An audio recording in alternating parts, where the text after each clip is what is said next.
Yo, what's up, everybody? Welcome to the show. I'm the host, T Money, and today I'm going to be doing my recap on the Bulls and the Cavs game.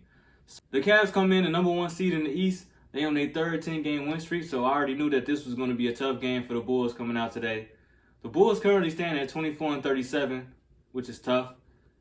So for the Bulls injury list, we got Lonzo out with a wrist injury, Ayo with a season-ending shoulder injury, Josh Giddey with a quad, Kevin Huerter with a knee, Vucevic with a calf tightness, and Patrick Williams with a knee. And the starting five was Tre Jones, Coby White, Dalen Terry, Montes Buzelis, and Zach Collins. So let's get straight to it, man. In the first quarter, Coby White came out super aggressive. That's just what we needed for him to do in this high-power offense against Cleveland. We got to score points. We know they're going to score points, so we got to match them on offense. I did notice the lack of rebounding. Even though Zach Collins is a high-energy type of player, he was still lacking down there in the paint on the rebounding side. The Bulls did a great job coming out running the gun, and they got off to an 8-0 start. THT came in the game, threw a lob to Phillips. That was an exciting play. Then Cleveland hit back-to-back threes, which led to a Bulls timeout. And in the first quarter, THT, he came out. He was doing his thing, man. THT came out, got a lot of buckets for us. He was doing great things for us on offense. So at the end of the first quarter, the Bulls was up 29-24, and I was kind of surprised that we managed to keep up with Cleveland in the first quarter. In the second quarter, Jalen Carter came out, got a steal, and hit a three, which was good.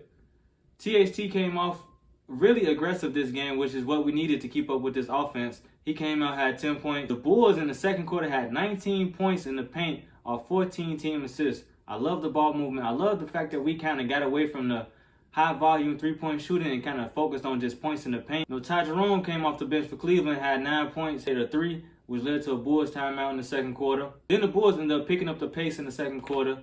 Coby White came out, hit a tough three. He had 10 points in the second quarter. And then the Cavs went on a 13-3 run towards the end of the quarter, going 5-11 for three. The Cleveland backcourt combined 5 for 21 on the field goals, with Garland heating up at the end of that second quarter. I was kind of getting scared. He was hitting some tough threes, blowing kisses to the crowd, man. It was crazy. Garland caught fire towards the end of that second quarter. The Bulls was up in the second quarter, 58-57. So at the half, the leaders, Jarrett Allen had 10 points and 8 rebounds. Garland had 10 points. THT had 14 points off the bench. Coby White had 10 points at the half. And in the third quarter, we came out, had a lob play for Buzelis. That was a great start to get off. Instantly trying to dominate the paint. I kind of noticed what we was doing in the paint. We was doing what we had to do. But Garland picked up where he left off at in the second quarter. In the third quarter, came out to a hot start, man. Cavs went on an 11-6 run. Buzelis, knocked the ball loose, got him a dunk.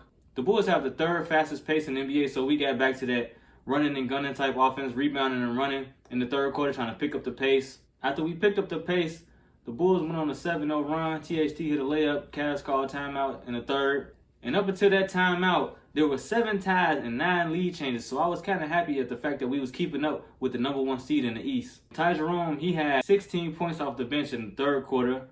In that third quarter, man, Mitchell was starting to heat up as well. So I kind of noticed their game plan was in the first half, they let their role players on the bench kind of do their thing. And then in the second half is when they 2 all-stars just really get to taking off. So, we had no answers for Mitchell or Garland all night long.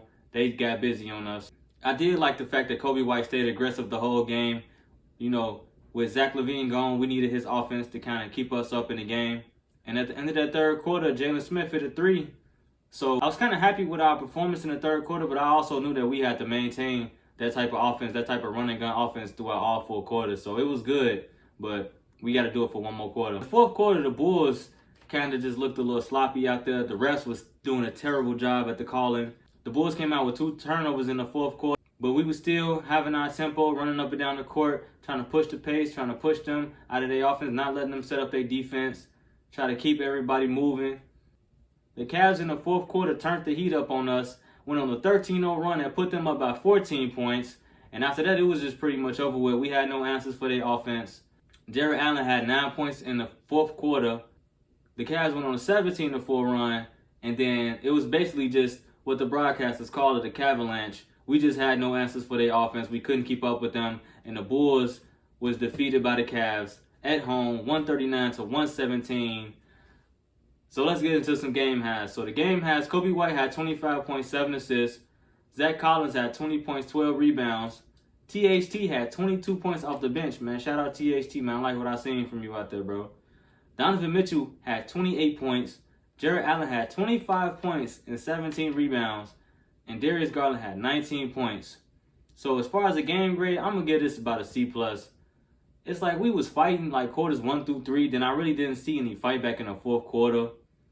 Then also, we just wasn't even trying to like match up on the defensive end against them. I get it, they got 3 All-Stars on their team, but we still have to do a better job at competing on both ends. I feel like on the defensive end, we just gave up and just let them have their way, which can't really happen against some of these top seeds. And go out there and basically fight to the end, because you know those first 3 quarters we was keeping up and maintaining, but as soon as the fourth quarter came, the Avalanche came, and it was pretty much over with, man. That will be all for my recap. Make sure you like, share, and subscribe, and leave a comment.